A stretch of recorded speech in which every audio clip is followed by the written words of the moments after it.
8:45 p.m. This is the Sri Lanka Broadcasting Corporation. The news edited by Lakshman Fonseca and read by Mario Vijayavardhana. The headlines. The President calls for a comprehensive dialogue on healthcare transformation. Former President Maithripala Sirisena says he is ready to appear before the CID. The State Minister of Finance says that the country's economy is still not out of danger and it should be the main focus in the upcoming election. Around 1,000 workers from Sri Lanka are expected to land in Israel for work in the agriculture sector. The South Asian University SAU invites applications for postgraduate programs for the academic year 24-25. 5 dead and 1 million are without power in Ukraine after a wave of Russian strikes.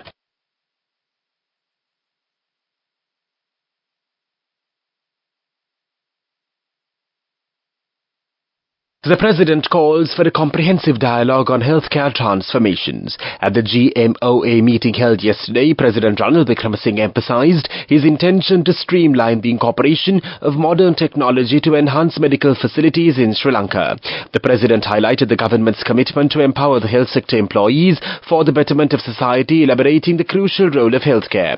The President also encouraged input from medical officers to develop a new healthcare framework. He expressed his eagerness to revisit additional discussions on leadership and government engagement. President Ranil Wickremesinghe made these remarks during a meeting held yesterday with the Government Medical Officers Association. Former President Maithripala Sirisena has informed the CID that he will appear before them tomorrow to make a statement over his comments on the Easter Sunday bomb attack. He made these remarks as the criminal investigation has informed former President Maithripala Sirisena to provide a statement on the revelations he made on the 22nd of March regarding the Easter Sunday attacks. The former president has acknowledged his knowledge of the exact perpetrators behind the execution of the Easter Sunday attacks. The Inspector General of the Police, Deshabandhu Tennakone, says that former President Maithripala Sirisena will provide a statement to the CID within the next 48 hours. The State Minister of Finance Shehan Semasinghe states that the country's economy is still not out of danger and that this should be the main focus in the upcoming election. The State Minister said a person who possesses the ability to manage the economy and have a clear vision should be elected during the upcoming election. Speaking to the media in Anuradhapura yesterday, the Minister added the country's economy should be the primary issue in the upcoming election. He added that priority should be given to individuals who possess the ability to manage the economy with a clear vision, as the economy has yet to recover from its precarious state which was experienced in the recent past. This news broadcast comes to you from the Sri Lanka Broadcasting Corporation. Around 1,000 workers from Sri Lanka are expected to land in Israel for work in the agriculture sector, primarily picking citrus fruits. The Director General of Israel's Population and Immigration Authority says distress has arisen in the agriculture sector since the October 7 Hamas massacre. The ministry said the Sri Lankan workers provide an immediate response to the need for working hands in the important industry and in helping to ensure the food security of the State of Israel. The South Asian University SAU has invited applications for postgraduate and PhD programs for the academic year 24-2025. The SAU also offers 75 scholarships for postgraduate and 25 scholarships for PhD programs. The SAU was established in 2010 with an objective of equipping the young minds of the South Asian region with world-class cutting-edge knowledge and nurturing regional consciousness. The South Asian University is a joint initiative of the 8 member nations of the South Asian Association for Regional Cooperation SAARC, namely Afghanistan, Bangladesh, Bhutan, India, the Maldives, Nepal, Pakistan and Sri Lanka. The last date for submitting applications on the website is the 31st of March. An entrance test will be held on the 20th and the 21st of April. Further details can be obtained from the SAU website sau.int. The main news story is brought to you by Sinhala Veda Mahatmya. Dermatologists are terming the increasing spread of the tinea fungal infection as an epidemic. They warn the fungal infection is being the second most common skin complication observed in skin clinics in the country. Dermatologist Dr. Indira Kahavita, a consultant, said that fungal infections were the second most common skin complication being reported from skin clinics. She added that the recent spread of tinea could be termed as an epidemic as the organism causing the infection has changed in the last few years. The tinea fungus shows resilience to most treatments. The dermatologists warn it is a worldwide issue and their observations that this new tinea species is causing infections in epidemic proportions, adding that was especially seen in South Asia. Dr. Kahavita also noted that since the tinea infection was most likely to affect areas that were considered as private, such as the groin and armpits where sweat is collected, she warns that many patients were hesitant to seek doctors' recommendations but purchasing over-the-counter drugs from pharmacies without consulting a medical doctor. The main news story was brought to you by Sinhala Vedamahatmya. What's Life is brought to you by CIB Nivea offer. Valuable gifts and gift vouchers. 25% discount for bank cards till 10th of April. Visit CIB today. CIB revives once always. The Sri Lanka Computer Emergency Readiness Team says there is an increased risk of individuals falling prey to ongoing scams and cyber fraud. The team said more people are desperately resorting to earning quick money and prey to ongoing scams. Senior Information Security Engineer Charuk Damanupala of the SLCERT CERT noted that several incidents relating to social media platforms such as Facebook, now known as Meta, and Messenger were reported in addition to people spending money on pyramid schemes. CIB Nivea offer. Valuable gifts and gift vouchers. 25% discount for bank cards till 10th of April. Visit CIB today. CIB revives once always. Coming up, World News.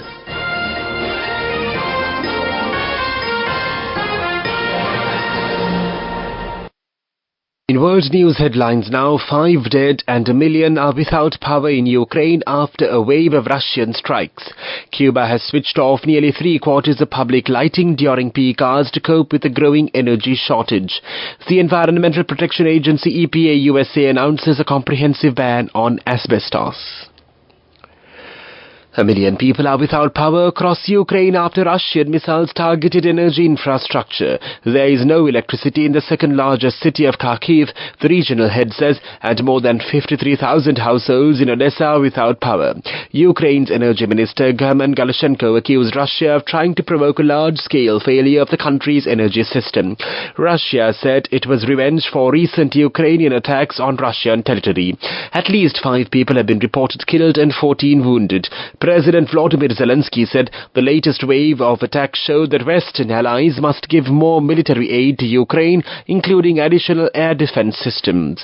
Some 90 missiles and 60 Shahed drones were launched into Ukraine during the wave of the overnight attacks, he said. Cuba has switched off nearly 3/4 of public lighting during peak hours to cope with the growing energy shortage, state media reports, as hopes to reverse a deepening economic crisis dim. The blackouts, which disrupt daily life and the economy, have plagued the communist-run country for several years, but have worsened in the recent months due to a lack of fuel and the need to maintain decrepit infrastructure. The Environmental Protection Agency EPA USA announces a comprehensive ban on asbestos. The EPA said it is still used in chlorine bleach, brake pads and other products, and added exposure to the carcinogen is known to cause lung cancer, mesothelioma and other cancers, and it is linked to more than 40,000 deaths in the US annually. The new rule would ban chrysolite asbestos, the only type still used in the US found in products such as brake linings and gaskets. It is also used to manufacture chlorine bleach and sodium hydroxide, also known as caustic soda. According to the EPA, the ruling is a significant expansion of 2016 law regulating tens of thousands of toxic chemicals in everyday products such as household cleaners, clothing and furniture. Development News. The Paddy Marketing Board, PMB, resumed its paddy purchasing operations last week after a 2-year pause. The Agriculture Minister Mahinda Amaravira said 500 million rupees from the Treasury and an additional 500 million rupees from the Farmers Trust Fund had allocated paddy purchasing capacities. The minister said that the ministry stood ready to contribute additional funds if the provided amount proved insufficient for a nationwide paddy procurement. However, the minister said farmers show reluctance to sell their paddy to the PMB due to private sector buyers offering higher prices than the PMB. According to the minister, the board commenced purchasing operations on Monday the 18th and 2 warehouses were opened to cover paddy growing districts with plans for further expansion. Moving on with sports news. Sri Lanka's Dhananjaya De Silva and Kamindu Mendis became just the third pair to partner in 250-plus run stands in the same test. Bangladesh achieved early success on day 3 of the first test against Sri Lanka in Sylhet when they sent back night watchman Vishwa Fernando for merely 4. Sri Lanka were 418 all out at the close of the third day's play of the first test against Bangladesh being played in Sylhet.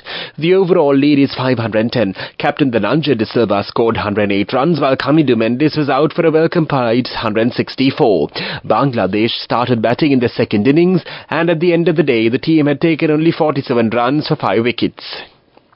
The 18th edition of the Battle of the Goals between D.S. Naika College and Mahanama College for the Aravinda De Silva Challenge Trophy will be played on the 29th and the 30th of March at the SSC grounds. The annual one-day encounter will also be played at the same venue on the 21st of April.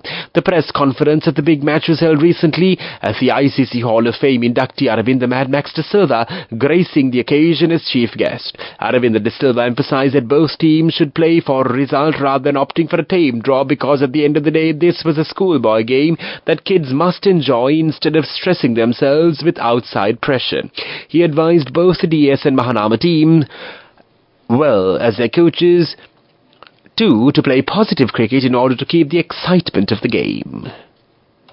Go ekak thiyana youth eකට life එකේ change එකට නියමෙට set වෙන්න ඇස් වහගෙන දැකපු හීන හැබැ කරන්න youth එකට නියමෙට set වෙන්න friendship එක මෙන්න.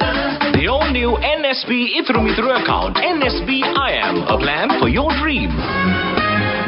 Business News, sponsored by National Savings Bank, the safest place for your money.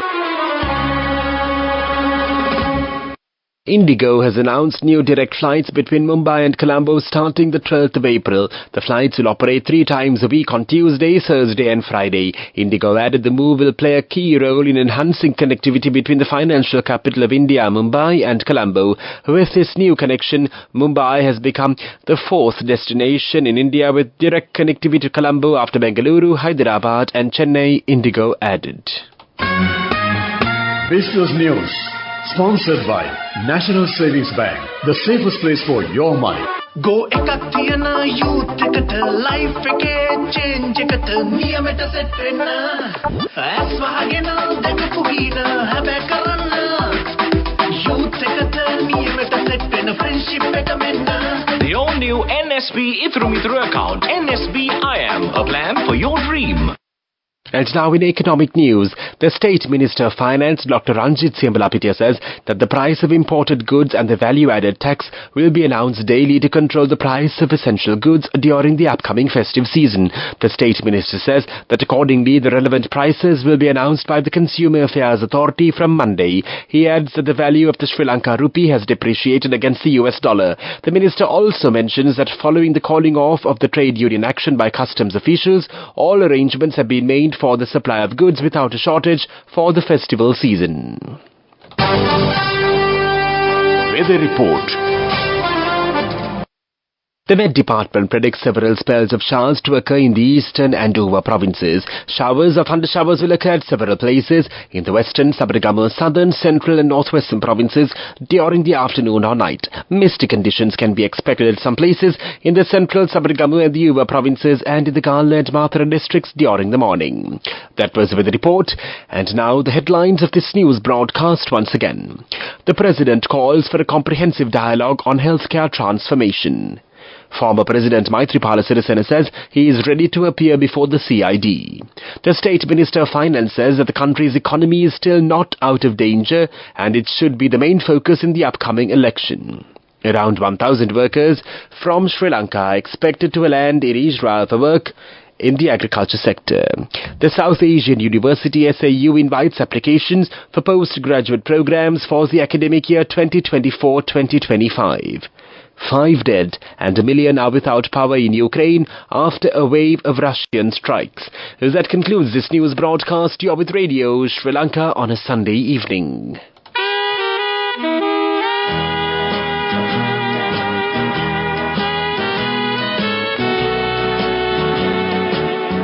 Radio wherever you are. Radio Sri Lanka.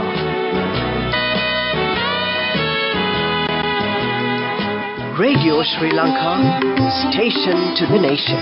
In order for you to invoke blessings upon your family and the nation at large, with the sponsoring of the delivery of the sermon by the Mahasangha on the airwaves of National Radio, get in touch with us to be a part of this meritorious deed by calling us on 0112 696 271 on weekdays between 9 and 3. The meritorious contribution for the Dharma exceeds all other meritorious deeds. Be a part of this meritorious contribution.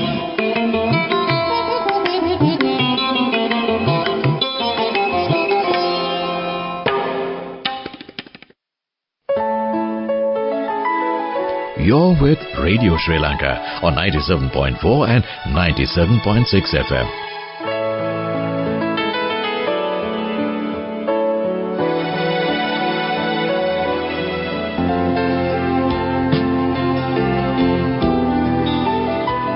Tune into Radio Sri Lanka on 97.4 and 97.6 and on our web portal www.slbc.lk.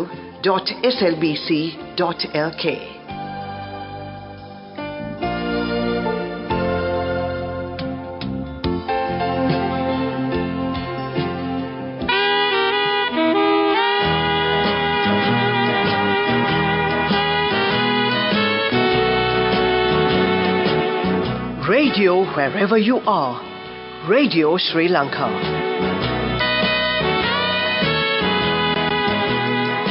Radio Sri Lanka, the station to the nation.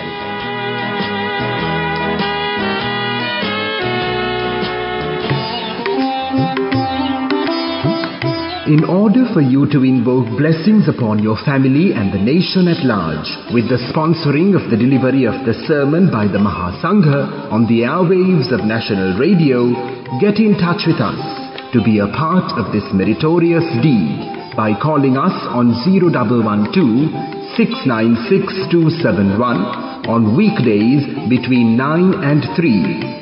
The meritorious contribution for the Dharma exceeds all other meritorious deeds. Be a part of this meritorious contribution.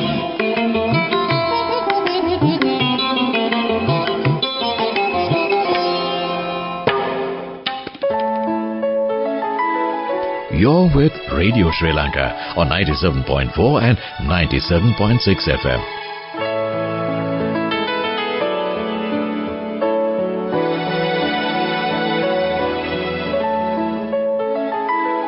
You're with Radio Sri Lanka on 97.4 and 97.6 FM.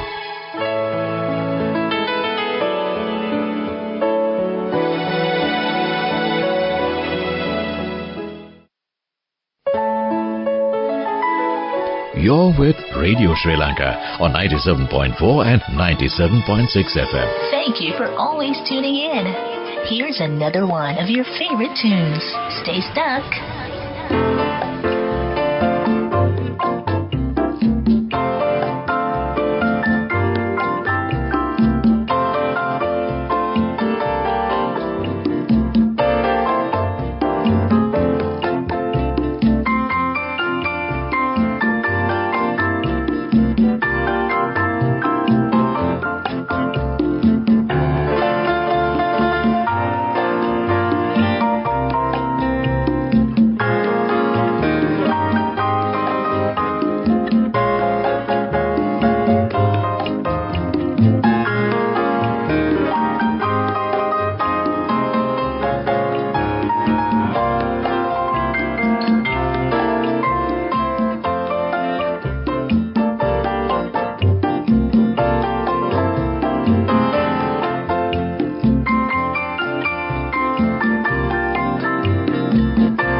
You're with Radio Sri Lanka and its instrumentals and light ballads for you up until 9:40. At 9:40 it'll be our Ratana Sutra program. Of course, as always, well, it's not a program, but the recitation of the Ratana Sutra, followed by the end of our transmission for today, because today is a very special full moon Poya day, Madin Poya day. And Madin Poya is a day when the Lord Buddha visited his father King Suddhodana for the first time as a fully enlightened one. And Madin Poya falls in March today. It was in the 7th year after the enlightenment of the Sakya Muni Siddhartha Gautama Buddha that he, together with 20,000 bhikkhus, set out from the Rajagahanuvara to Kapilavastupuram, his birthplace, in response to an invitation sent by his father King Suddhodana. He was visiting his father's kingdom for the first time as the Samma Sambuddha, the fully enlightened one, and was conducted to the palace by the minister Kaludai, whom the king had dispatched to the Veluvana monastery in Rajagahanuvara, where Lord Buddha resided, with instructions to bring back his beloved son. On Madin full moon Poya day many centuries ago, Lord Buddha returned to his birthplace, and during the visit many significant events occurred that would be commemorated with reverence in the centuries to follow.